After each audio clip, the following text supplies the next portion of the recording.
होंगे। आज का हमारा टॉपिक है समन्वय, कोऑर्डिनेशन।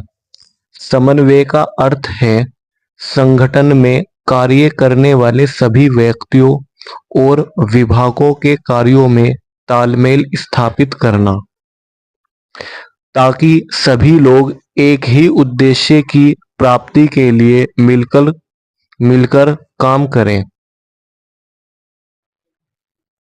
जब सभी व्यक्ति एक उद्देश्य की प्राप्ति के लिए मिलकर सामूहिक रूप से कार्य करते हैं तो इसे समन्वय कहते हैं। समन्वय वह प्रक्रिया है जिससे विभागों के बीच उत्पन्न हुए संघर्षों को कम किया जा सकता है। सरल शब्दों में कहें, अलग अलग कार्यों को जोड़कर उन्हें एक दिशा देना ही समन्वय है। इसी कारण समन्वय को प्रबंध का सार कहा जाता है। जानते हैं समन्वय की प्रकृति, नेचर ऑफ कोऑर्डिनेशन। समन्वय एक निरंतर चलने वाली प्रक्रिया है, क्योंकि कार्य लगातार बदलते रहते हैं। जैसे स्कूल में प्रधानाचार्य रोज शिक्षकों, छात्रों और कर्मचारियों के बीच तालमेल बनाते हैं।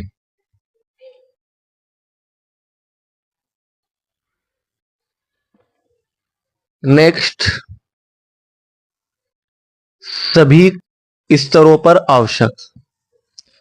समन्वय एक ऐसी प्रक्रिया है जो हर स्तर पर आवश्यक होती है, चाहे उच्च स्तर हो, मध्य स्तर हो और निम्न स्तर हो। प्रबंध के तीनों स्तरों पर समन्वय की आवश्यकता होती है। नेक्स्ट, सामूहिक प्रयासों को जोड़ता है। समन्वय एक ऐसी प्रक्रिया है जो विभिन्न विभागों के कार्यों को एक साथ जोड़कर संगठन के लक्ष्य प्राप्ति में एक महत्वपूर्ण योगदान देता है। उद्देश्य प्राप्ति पर केंद्रित। समन्वय वह प्रक्रिया है जो उद्देश्यों पर आधारित होती है, अर्थात उद्देश्यों को ध्यान में रखकर ही समन्वय किया जाता है। प्रबंध का सार। प्रबंध के सभी कार्य जैसे योजना बनाना, संगठन करना, निर्देश देना और नियंत्रण करना तभी सफल होते हैं जब उनमें समन्वय हो। नेक्स्ट, सहयोग की भावना। समन्वय कर्मचारियों में टीम वर्क और सहयोग की भावना विकसित करता है। अब जानते हैं समन्वय का महत्व। संगठन के उद्देश्यों की प्राप्ति में सहायक। समन्वय सभी कर्मचारियों को एक दिशा में काम करने के लिए प्रेरित करता है, जिससे लक्ष्य जल्दी प्राप्त होता है। नंबर 2, कार्यों में एकता लाता है। विभिन्न विभागों के बीच तालमेल बनाकर कार्यों में एकरूपता लाता है। नंबर 3, संघर्ष और विवाद कम करता है। समन्वय के माध्यम से विभिन्न कर्मचारियों और अधिकारियों के बीच उत्पन्न होने वाले टकराव को कम किया जाता है। नेक्स्ट, संसाधनों का सही उपयोग।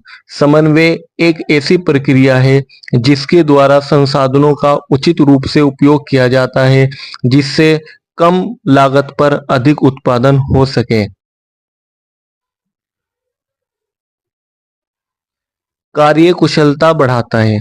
समन्वय एक ऐसी प्रक्रिया है जिससे कर्मचारियों और अधिकारियों और प्रबंधक की कार्य कुशलता में वृद्धि होती है। अच्छे मानवीय संबंध बनाता है। समन्वय वह प्रक्रिया है जिसके द्वारा विभिन्न व्यक्तियों के बीच अच्छे मानवीय संबंध बढ़ते हैं और सभी व्यक्ति एक दूसरे का सहयोग करते हैं और उनमें आपसी विश्वास बढ़ता है। नेक्स्ट, परिवर्तन को अपनाने में सहायता। समन्वय एक ऐसी प्रक्रिया है जिसमें आए दिन होने वाले परिवर्तनों को स्वीकार किया जाता है और लोगों को प्रशिक्षण देकर उन्हें परिवर्तन को अपनाने के लिए प्रेरित किया जाता है। अब जानते हैं समन्वय को प्रबंध का सार क्यों कहा जाता है। क्योंकि प्रबंध के सभी कार्यों को जोड़ने वाला तत्व समन्वय ही है। यदि समन्वय ना हो तो योजना असफल हो सकती है, विभागों में टकराव हो सकता है, संसाधनों की बर्बादी हो सकती है। इसलिए समन्वय पूरे प्रबंधन को एक सूत्र में बांधता है। समन्वय संगठन की सफलता का आधार है। यह कर्मचारियों, विभागों और गतिविधियों के बीच तालमेल स्थापित करके संगठन को उसके लक्ष्य तक पहुंचाता है। इसी कारण इसे प्रबंध का हृदय और सार कहा जाता है। Thank you very much for watching this video.